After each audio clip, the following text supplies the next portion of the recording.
바로 김부겸 당선자 얘기죠. 근데 벽치기 유세라는 것이 굉장히 낯설게 다가옵니다. 과연 이게 어떤 건지 좀 궁금한데 천 차장 좀 설명 좀 해주세요. 저기 아파트 단지 가면 사람들이 잘 안 나오잖아요. 네. 저게 이제 아파트 벽면을 보고 네. 큰 소리로 유세를 하는 겁니다. 인적이 드문 주택가 골목의 아파트 단지에서 담벼락을 보고 독백하는 형식으로 진행하는 유세입니다. 누가 안 들어도요? 안 들어도요. 그러니까 누가 들어주겠지, 누가 문을 빼꼼 열고 나를 주목해주겠지라는 그냥 생각으로 하는 겁니다. 저 야당 후보들이 진짜 많이 하는데 저게 별로 큰 효과가 없을 수도 있지만 저런 모습들이 유권자의 어떤 마음을 결국 열게 하는 그런 방식이라고 합니다. 자, 벽치기 유세. 누가 들어주든 말든 나는 내가 하고 싶은 절절한 마음의 메시지를 유권자들한테 전하겠다. 그 내용인데요.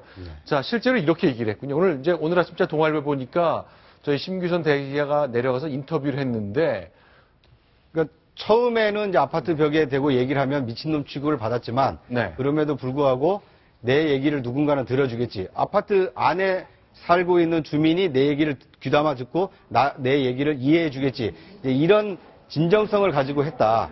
그러다 보니까 이제 이런 좋은 결과가 났다. 이런 얘기를 한 것 같습니다.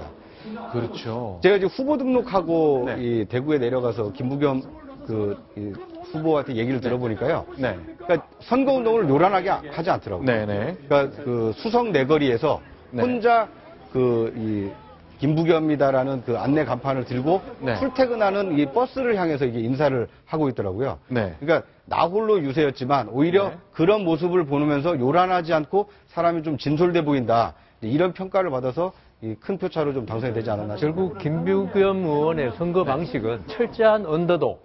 그러니까 나는 좀 이 약자다.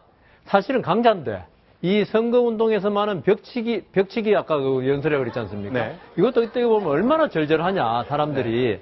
그다음 아무런 선거운동도 없이 수성사거리인가요? 거기에 범어사거리인가에서 혼자 하는 걸 볼 때 네. 모든 사람들이 그 대구에서 당세도 약하고 네. 그다음 따라다니는 사람도 없고 여기에 대해서 어떤 일말의 동정심 네. 이런 것도 가지지 않을까. 그게 아마 성공한 게 아닐까 싶습니다.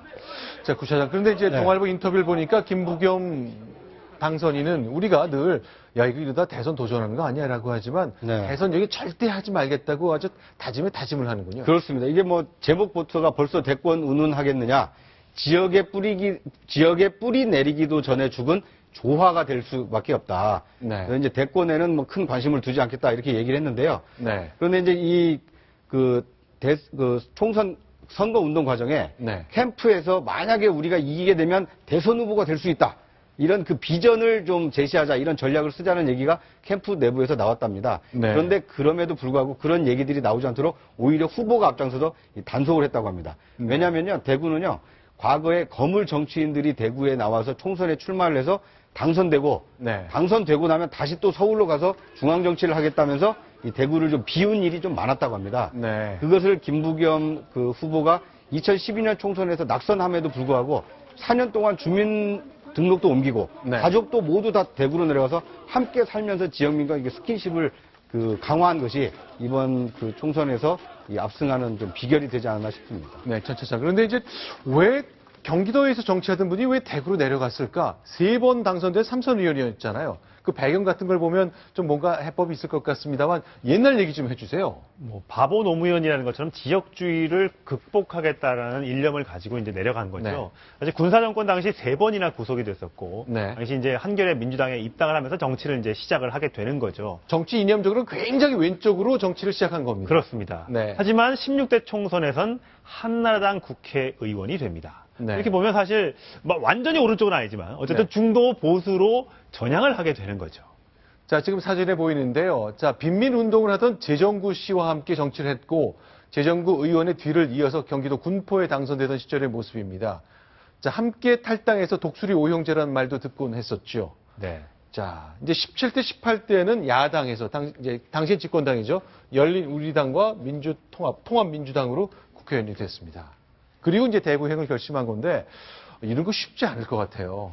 자기가 군포에서 한 번 더 할 수 있을 거라고 생각할 텐데. 예, 근데 천 차장님 말씀에 의하면 김부겸 의원이 중도 보수라 그랬는데, 네. 저는 제 고등학교 2년 선배고, 네. 대학도 1년 선배니까 같이 다녔거든요. 네.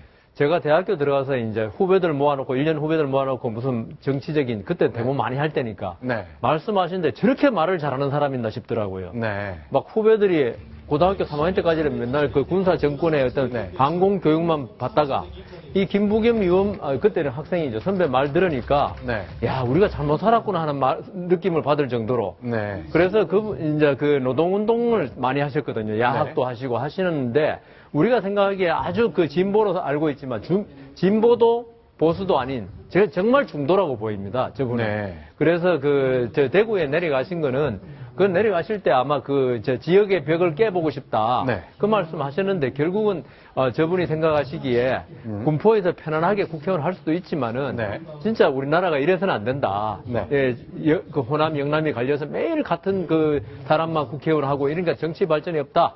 그래서 아마 대구에 가서 힘들더라도 네. 지역 벽을 깨보고 싶다 해서 대구에서 시장도 나오고 뭐 다 떨어졌지 않습니까? 그렇죠. 결국 이번에 그런 진심이 아마 대구 시민한테 통했지 않나 그렇게 생각됩니다. 자, 뿌리도 없는 내가 대구에서 한번 당선됐고 까분다는 얘기 듣고 싶지 않다는 얘기도 하네요. 대권 도전 관련된 많은 질문이 쏟아졌지만 이런 식의 대답을 내놨습니다. 같이 확인합니다.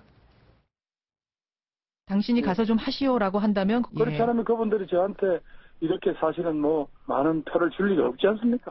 마치 소위 인기가 뜨니까 그냥 어느 무대나 다 나가고 싶은 그런 모습으로 보여서는 안 될 거야. 우선 이분들은 제가 약속한 대로 이 대구 사회의 어떤 변화랄까 이런 걸 우선 보고 싶거든요. 그것도 없이 지금 이렇게 뛰어다니면 이분들이 속으로 욕을 하죠.